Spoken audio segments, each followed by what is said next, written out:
This is Rebel Galaxy Outlaw, a gritty old western frontier-styled space sim RPG developed by the small but impressively skilled studio Double Damage. Yesterday, I got my hands on a review copy and planned to play for, a few hours, and then put together a small video on the same day. But it seems I may have flown a little too close to a black hole, because by the time I put it down, it was already 12 in the morning. Hey guys, I'm Morphologist, and in this video, I'm going to tell you guys a bit about this incredible game and why I think it's absolutely worth the $30 they're asking. If you guys love space games, like Star Citizen, then you're going to love Rebel Galaxy Outlaw. So first, let's talk a bit about some background. This is the second installment of the Rebel Galaxy series, coming to us as a prequel of the first game, which I reviewed about 2 years ago on this channel.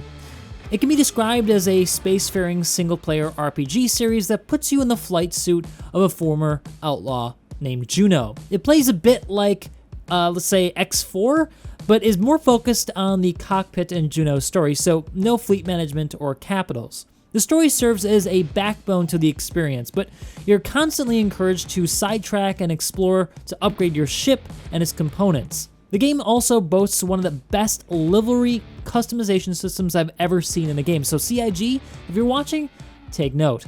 What really gives RGO Rebel Galaxy Outlaw its character, though, is its phenomenally fitting soundtrack, same as in the first game, which I highly suggest you crank up when you play. It's certainly Western style, going from comforting acoustic tracks and lulls on stations to hardcore rock when things really start to heat up. There are also definitely very overt references to the Old South, which you'll find scattered throughout the game.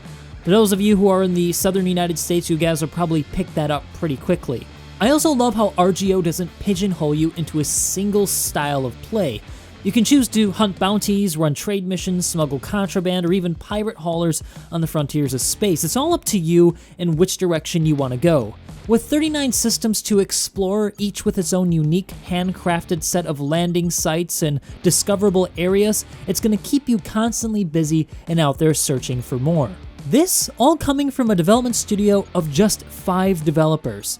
These people are very talented, and it's clear to me that this is their passion. The full release will bring pretty much everything you've seen here on the screen, with tentative plans to add additional ships, missions, and other freebies in the coming year. Travis, the lead engineer and designer, also told me that they're going to be releasing a mod kit sometime after release, so that will give people the option to add their own content into the game. So now that you guys have a decent 30,000 foot view, let's drop down to a lower altitude and get a bit more into the details about how this game feels and how combat plays out. So while RGO might come off as a bit arcadey, don't let its colorful and highly stylized look fool you. It can be very challenging, and picking when to stay and when to run is really key to survival. AI in this game can mean serious business, and sometimes there's just very little you can do against 50 heat-seeking missiles, a capital ship, and 10 fighters bearing down on you. The difficulty then makes the success of flying through the physicalized debris of your recently vaporized foe all the more gratifying. Watch out for big chunks of debris though, they can actually cause damage to your ship. Discussing ship types, there are basically 2 types right now in the game, fighters and haulers. Fighters obviously are more focused on combat, and haulers are more focused on doing trade missions, but that's not to say that you can't do both. Fighters can be upgraded to haul goods if you want, and vice versa, haulers can be made to bare teeth and actually pose a decent threat in combat. You also have the ability to change the energy configurations to focus more on engines, shields, or weapons while in combat, and you'll be encouraged to do this on the fly to be more effective. Starting off, you can get away without doing it, but as you progress and things become more challenging, you'll want to learn how these systems work. And by the way, you don't have to fly in third person. I just feel that my personal situational awareness is a lot better outside the cockpit.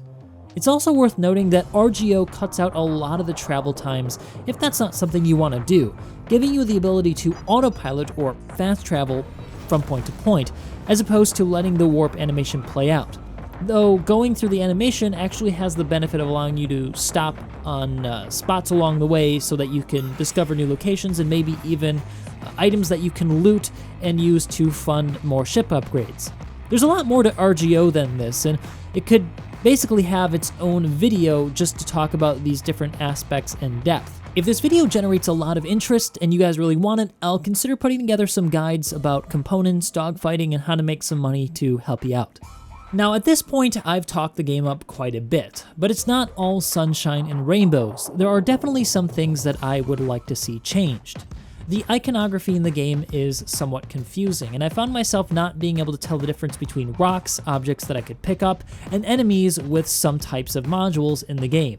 I don't think turning off color coding is a very good idea, even if it's supposed to be a negative to a particular module type, because it just makes the game too frustrating and difficult to play, especially when you don't understand that that's what it's going to do when you buy the module. More frustrating than some modules not having color coding is the locking system, and this is an overall issue with all of the systems in the game.